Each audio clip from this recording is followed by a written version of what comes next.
नमस्कार, आप देख रहे हैं न्यूज रूम लाइव। मैं हूं आपके साथ अनन्या बेदी। दिन भर की तमाम बड़ी खबरों को लेकर हम बातचीत करेंगे। पहली बड़ी खबर, सीएम योगी के साथ मीटिंग। संजय निषाद की मीटिंग चल रही है सीएम योगी आदित्यनाथ के साथ और अपने आप में बेहद खास है ये मीटिंग, क्योंकि 2022 के चुनाव को लेकर इस मीटिंग में चर्चा की जा रही है। दूसरी बड़ी खबर, अखिलेश यादव ने भी आज अपने तमाम नेताओं के साथ बैठक की है और लगभग सभी पार्टियां 2022 की तैयारियों को लेकर जुट गई हैं। तीसरी खबर है पलायन को लेकर, जहां पर कानपुर में कुछ हिंदू परिवारों को पलायन के लिए मजबूर किया जा रहा है और जो लोग पलायन नहीं कर रहे हैं उनको, जो लोग धर्म परिवर्तन नहीं कर रहे हैं उनको पलायन के लिए मजबूर किया जा रहा है। चौथी खबर, लव जिहाद को लेकर। जौनपुर से लव जिहाद को लेकर एक खबर सामने आई है जिसमें एक मुस्लिम परिवार का लड़का एक हिंदू परिवार की लड़की को भगा कर ले गया और इस पूरे मामले पर गांव में कहीं ना कहीं हड़कंप मच गया है। अब बात करेंगे पहली बड़ी खबर की, जिसमें संजय निषाद और सीएम योगी आदित्यनाथ की बैठक चल रही है। बड़ी खबरों को लेकर बातचीत, बड़े मुद्दे को लेकर चर्चा की जा रही है। संजय निषाद और सीएम योगी की बैठक, सीएम आवास पर संजय निषाद और सीएम योगी की बैठक चल रही है। 2022 के चुनाव को लेकर ये बैठक की जा रही है और अपने आप में बेहद अहम मानी जा रही है ये बैठक। तो सीएम आवास पर संजय निषाद और सीएम की बैठक अपने आप में बेहद खास। तो बड़ी खबर आपको दिखा रहे हैं जहां पर संजय निषाद और सीएम योगी की बैठक चल रही है और आज ही बीजेपी के सहयोगी दल निषाद पार्टी के राष्ट्रीय अध्यक्ष संजय निषाद ने एक डिमांड कर दी है बीजेपी से। उनकी तरफ से ये कहा गया है कि अगर बीजेपी मुझे 2022 के चुनाव में डिप्टी सीएम का चेहरा बनाती है तो पार्टी को बहुत फायदा होगा। लेकिन इन सब के बीच आज ये कहा जा रहा था कि 5:30 बजे ये बैठक फिलहाल शुरू हो चुकी है। 2022 के चुनाव को लेकर, तमाम मुद्दों को लेकर इस बैठक में चर्चा की जा रही है। पार्टी का क्या स्टैंड होगा, क्या कुछ रणनीति के साथ पार्टी उतरेगी, ऐसे तमाम मुद्दों पर चर्चा की जा रही है।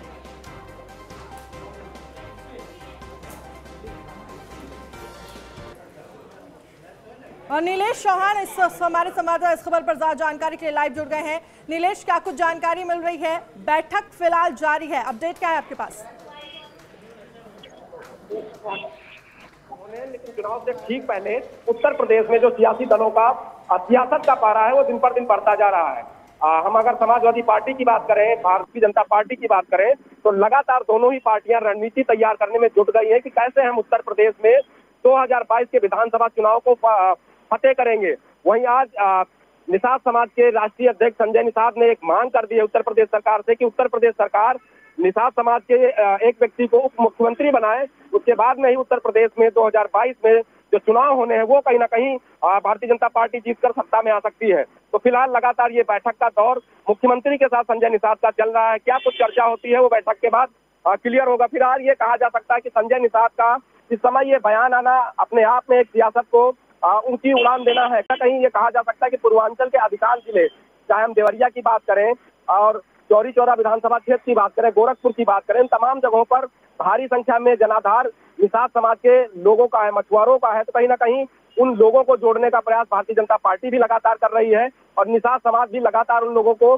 जोड़ने का प्रयास कर रहा है। ऐसी स्थिति में अगर ये मांग की गई है कि संजय निषाद को उत्तर प्रदेश का 2022 में होने वाले विधानसभा चुनाव में उप मुख्यमंत्री का चेहरा बनाया जाए। फिलहाल सरकार क्या कुछ निर्णय लेती है, भारतीय जनता पार्टी का केंद्रीय नेतृत्व क्या कुछ निर्णय लेता है, ये देखने वाली। मुख्यमंत्री का चेहरा बनाया जाए और भी कई डिमांड्स की हैं, तो क्या इस चीज को लेकर मीटिंग में बातचीत हो रही है? पार्टी बीजेपी की तरफ से इस चीज को लेकर क्या स्टैंड हो सकता है?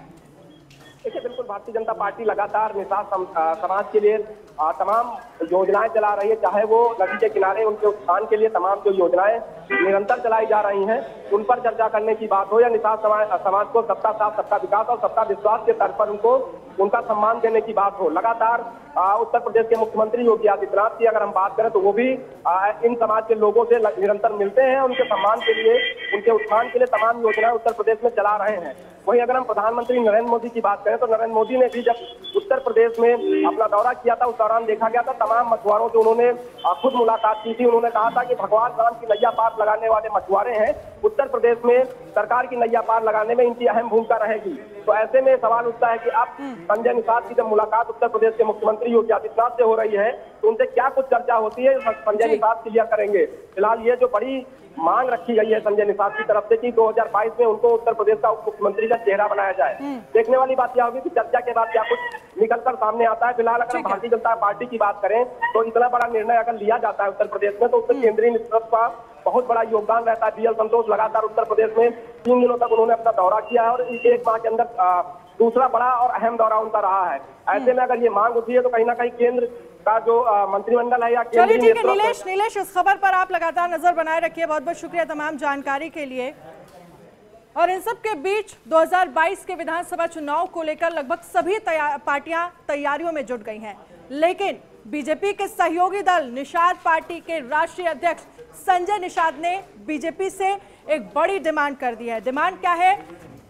संजय निषाद की तरफ से ये कहा गया है कि अगर आप मुझे डिप्टी सीएम का चेहरा बनाते हैं तो पार्टी को फायदा होगा, लेकिन ये तो देखने वाली बात होगी कि बीजेपी की तरफ से क्या कुछ स्टैंड होता है। देखिए रिपोर्ट। निषाद पार्टी के राष्ट्रीय अध्यक्ष डॉक्टर संजय निषाद ने कहा कि आगामी विधानसभा चुनाव में बीजेपी अगर उन्हें उप मुख्यमंत्री का चेहरा बनाकर चुनाव लड़ती है तो इससे उसे और फायदा मिलेगा और हमारी सरकार बनेगी। बताते चलें कि हाल ही में संजय निषाद ने दिल्ली में बीजेपी के राष्ट्रीय अध्यक्ष JP नड्डा से मुलाकात की थी। इसके साथ ही संजय निषाद ने कहा कि उत्तर प्रदेश में अब तक सभी जातियों के मुख्यमंत्री बनाए जा चुके हैं, लेकिन अब 18% वोट की ताकत रखने वाले मछुआरा समाज के चेहरे पर बीजेपी को चुनाव लड़ना चाहिए। अगर नहीं मुख्यमंत्री बना सकते तो कम से कम डॉक्टर संजय निषाद को बीजेपी आगामी चुनाव में उप मुख्यमंत्री का चेहरा बनाकर चुनाव लड़े। अगर बीजेपी ऐसा करती है तो इससे पूरे प्रदेश में निश्चित ही विजय मिलेगी और एक बार फिर से सरकार बनेगी।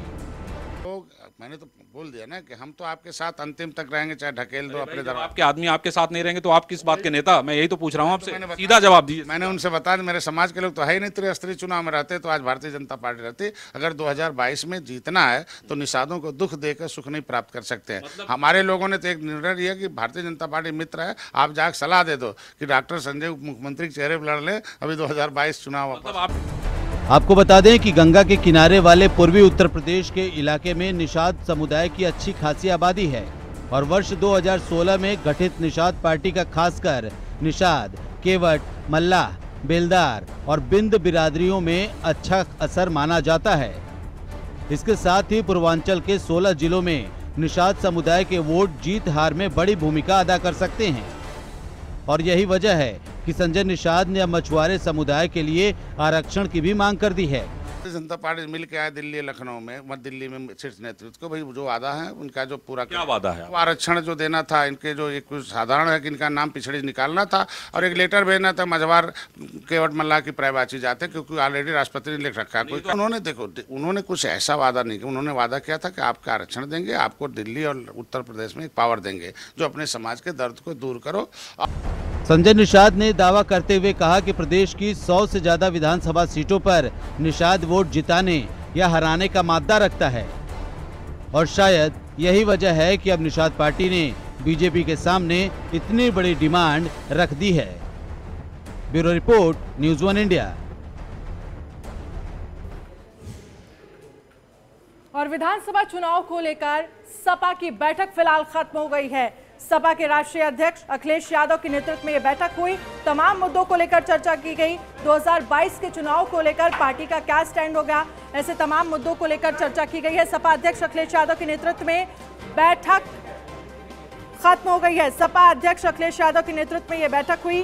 जिला अध्यक्ष और पदाधिकारी इसमें मौजूद रहे। 2022 चुनाव की रणनीति पर चर्चा हुई है।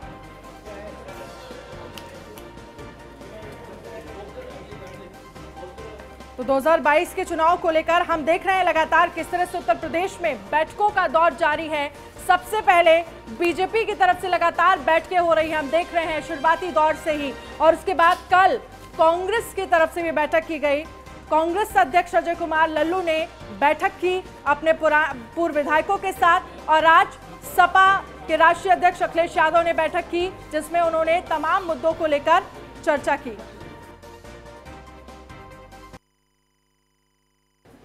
प्रदेश विधानसभा 2022 का चुनाव जैसे जैसे करीब आ रहा है वैसे वैसे उत्तर प्रदेश के अंदर सभी राजनीतिक दल एक्टिव मोड में नजर आ रहे हैं। अगर जो हम बात करें समाजवादी पार्टी की, तो समाजवादी पार्टी के राष्ट्रीय अध्यक्ष अखिलेश यादव हर रोज बैठक कर रहे हैं और बैठकों का दौर लगातार चल रहा है।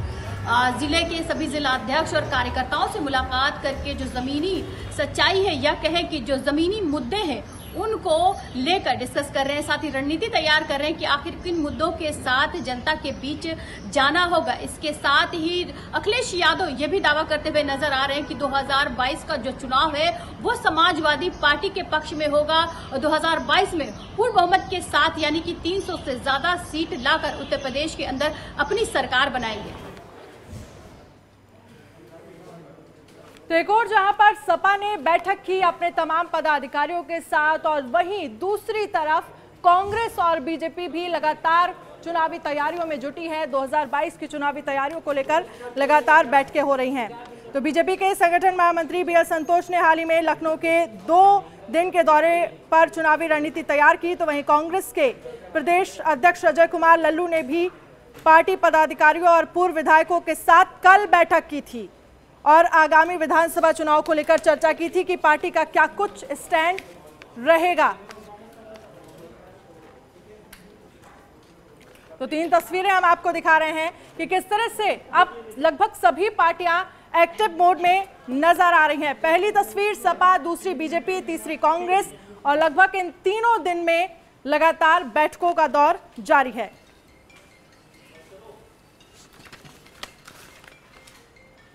उत्तर प्रदेश के कानपुर से एक हैरान करने वाली खबर सामने आई है। कानपुर के कर्नलगंज में कुछ हिंदू परिवारों पर जबरन धर्म परिवर्तन करने की कोशिश कराई जा रही है और जो लोग धर्म परिवर्तन करने से मना कर रहे हैं उनके पास दूसरा रास्ता क्या है?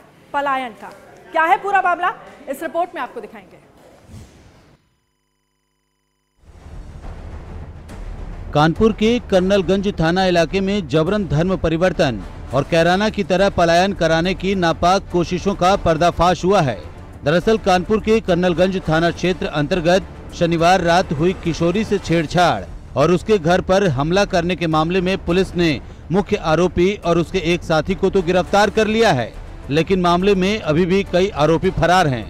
पुलिस ने इसके लिए 3 टीमें गठित भी कर दी हैं, लेकिन अभी भी कई आरोपी तो परिवार समेत फरार हैं। उधर पीड़ित परिवार ने आरोपियों पर गंभीर आरोप लगाए हैं। पीड़ित परिवार का कहना है कि आरोपी लगातार उन पर धर्म परिवर्तन करने का दबाव बना रहे थे। सीधे तौर पर आरोपियों की ओर से धमकी दी जाती थी कि या तो धर्म बदल लो या फिर मोहल्ला छोड़कर कहीं और चले जाओ। मोहल्ले में रहने वाले 10 हिंदू परिवारों ने जब इस बात को नहीं मानी तो एक एक कर अब वह सबको टारगेट कर रहे हैं।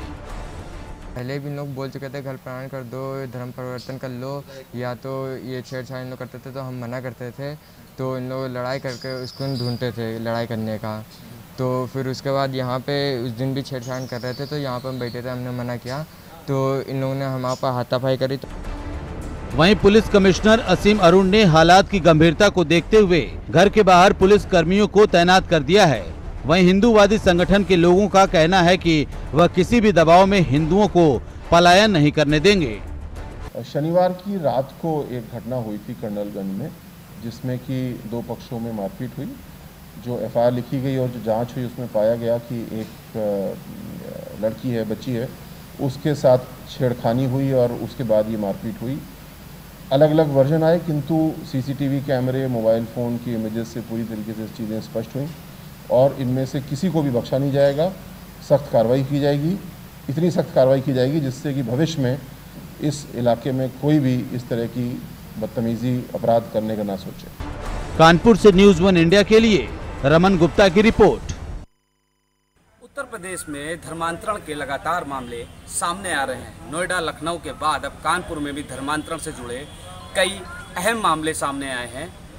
कानपुर के कर्नलगंज स्थित एक परिवार की युवती के साथ कुछ मुस्लिम युवकों द्वारा छेड़छाड़ की जाती है, जिसके बाद ये चीज़ सामने निकल के आती है कि ज़बरदस्ती हिंदू परिवार के कुछ लोगों का धर्मांतरण कराने के लिए मुस्लिम युवक दबाव बना रहे थे, जिसके बाद कानपुर पुलिस उन सभी आरोपियों को गिरफ्तार कर लेती है और कमिश्नर कानपुर ने इस पूरे मामले में सभी आरोपियों के खिलाफ एनएसए गैंगस्टर जैसी कार्रवाई के आदेश भी दे दिए हैं। कानपुर से रमन गुप्ता, न्यूज़ 1 इंडिया।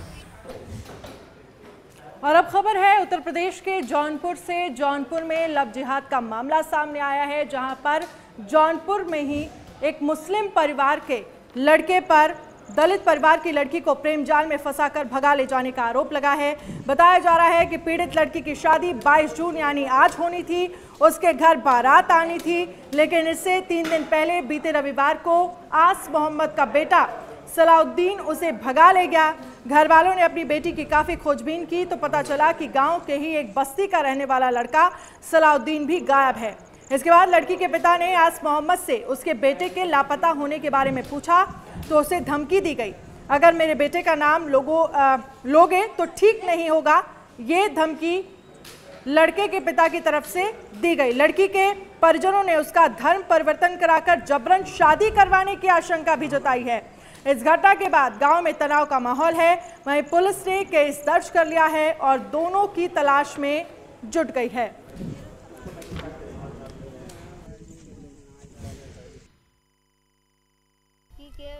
इतवार के दिन लेके भागे नहीं है, मियाँ हवे जाती है। हमारे सामान्य हर शादी आज शादी के हवे और उनका नाम तमन का नाम है सलाऊ बुधाई की लड़किया। हाँ, हमारे घरे से लड़की की लेके भगाई लेगी। हमारे रहने साथ यही हुआ है साहब कि रात में चाहे जब बजत हो रात वही रात में बुधाई की लड़किया मियाँ के लेके फरार हो गई। साहब हम पता घरे हेरे गए ना पाए, पता लगा कि वो शहर की लड़की है, वो लड़का दोनों गायब है। तब आवेदन और फिर क्या कहिए तुम्हें गए हैं तब पूछे अच्छे है, तब पुलिस दरोगा आए हैं। सर लड़की है बनारसी बनवासी शहर यहाँ बोला जाता है, उसकी लड़की थी। वास मोहम्मद का लड़का एक सलाउद्दीन है, वो इतवार को रात को करीब 1:30-2 बजे लड़की को लिवा के भाग गया यहाँ से। सुबह सब खोजने लगे भोर में, उसका पता ही नहीं चला। जो सलाउद्दीन नाम का जो लड़का है, एक मुसहर की लड़की को लेके मतलब दोनों लोग गायब होंगे। उनका प्रेम प्रपंच जो है 1 साल से चल रहा था। अब दोनों लोग गायब हैं, लड़की और लड़का पक्ष दोनों ढूंढ रहे हैं। लड़की पर जो है पुलिस कंप्लेन किया है और उसके बाद जो है लड़का पक्ष पूरी तरह से ढूंढ रहा है। अभी तक उसका लड़का और लड़की कोई पता नहीं चला है। जनपद जौनपुर के थाना बक्सा अंतर्गत ग्राम हसरौली की एक किशोरी दूसरे समुदाय के युवक के साथ प्रेम प्रसंग में चली गई है। इसकी जानकारी होते ही तत्काल उचित धाराओं में अभियोग पंजीकृत करते हुए थानाध्यक्ष के नेतृत्व में टीम गठित कर दी गई है। इनके बरामदगी का प्रयास किया जा रहा है। और अब खबर है मेरठ से, जहां पर पुलिस की कार्यप्रणाली पर सवाल खड़े हो गए हैं। पुलिस किस तरह से एक 2 महीने के बच्चे को क्रूरता से उठाया। पुलिसकर्मी ने बच्चे को क्रूरता से उठाने की तस्वीरें वायरल हो रही हैं। मामले में मेरठ पुलिस ने सफाई पेश की है। तस्वीरें हम आपको दिखा रहे हैं। 2 महीने के बच्चे को ये देखिए किस तरह से हाथ पकड़कर एक पुलिसकर्मी उठाकर ले जा रहा है। इन तस्वीरों पर अब सवाल खड़े हो रहे हैं। मेरठ पुलिस की संवेदनहीनता उजागर हुई है। तस्वीरें बयां कर रही हैं बच्चे को बचाने की कोशिश। थाना लालकुर्ती क्षेत्र के बेगम पुल का ये मामला है। तो तस्वीरें देखिए किस क्रूरता और संवेदनहीनता के साथ पुलिसकर्मी ने बच्चे को उठा रखा है। भले ही इस मामले में मेरठ पुलिस सफाई दे रही है कि बच्चे को झगड़े के बीच से बचाकर लाया जा रहा है, लेकिन तस्वीरें जो बयां कर रही हैं वो संवेदनहीन है। मेरठ पुलिस की पोल खोल रही हैं। वहीं पुलिस कह रही है इन तस्वीरों को अलग और गलत तरीके से पेश किया जा रहा है। फिलहाल पुलिस ने मामले की जांच की बात कहकर इसकी खानापूर्ति कर चुकी है, लेकिन जो तस्वीरें सामने आ रही हैं वो पुलिस प्रशासन पर सवाल खड़े कर रही है।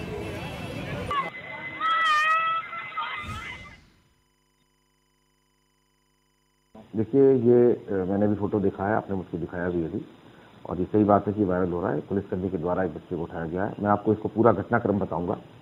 घटनाक्रम यह है कि कल बेगम पुल पर लालकुर्ती और सदर बाजार क्षेत्र के बीच में बेगम पुल पर फुटपाथ पर रहने वाले कुछ व्यक्तियों के बीच में कुछ परिवारों में झगड़ा हुआ और ये झगड़ा काफ़ी बढ़ गया। वहाँ पर मौजूद यातायात के पुलिसकर्मी और बाद में वहाँ पर सिविल पुलिस के भी आ गए थे, उनके द्वारा हस्तक्षेप किया गया। दोनों पक्ष एक दूसरे पर पथराव कर रहे थे, बल्कि जब पुलिस ने इसमें उनको रोका है और शांति व्यवस्था बनाने की कोशिश करी तो पुलिस के ऊपर भी उन्होंने जो है हमला किया है। कुछ तो इसी में उसमें एक पक्ष का छोटा सा बच्चा जो कि वहाँ पर बीच में।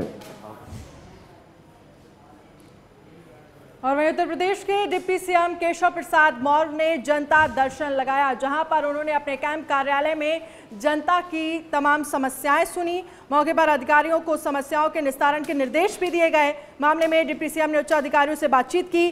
किसी को निराश नहीं होने दिया जाएगा, ये केशव प्रसाद मौर्य की तरफ से कहा गया। सभी की समस्याओं का समाधान किया जाएगा। जन समस्याओं का त्वरित निस्तारण हमारी प्रतिबद्धता है, ये डिप्टी सीएम की तरफ से कहा गया। निस्तारण में कोई कोताही न रखी जाए, निस्तारण से शिकायतकर्ता को पूरी तरह से संतुष्ट किया जाए।